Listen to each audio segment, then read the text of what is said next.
So for shoulder range of motion, you're again going to do active range of motion first. If you notice any deficits, then you would do passive range of motion. So in order to check her external rotation, you would have her put her hands behind her head and try to reach down towards her scapula. And you would stand behind her and see if she gets full range of motion, which she does. If she didn't, then I could passively take her there. Then for internal rotation, you have her put her hands on her back, on her waist, and then try to reach up towards her scapula. Yep, and she gets full range of motion there. But again, if she didn't, you could passively take her there like this. Okay.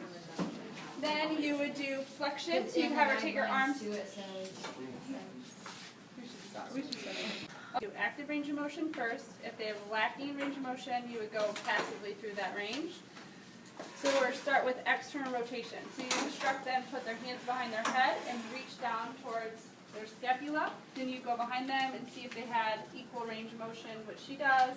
But if she didn't, we could take her farther into it, passively. Then for internal rotation, you would have her put her hands on her waist and reach up towards her scapula.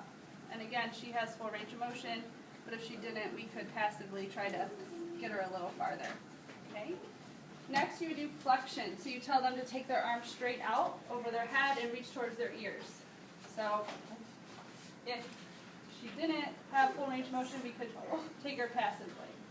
Okay, then extension, you have them reach back, which most people have full extension. Okay, then abduction, you're going to have them take their arms up to their sides and up towards their ears.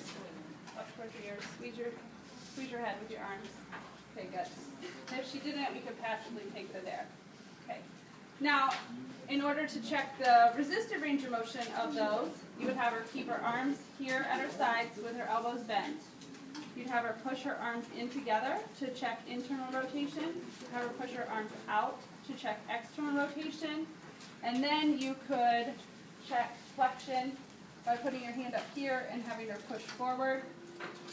And then extension, the exact opposite, have her push her arm back. Abduction, you would put your hand on the outside and have her push out. Then you would go over here and do the same thing, forward, back, and out. Okay, and those would check the resistive range of motion. Again, after each of those, you'd say whether you had deficits and you report that to the athletic trainer.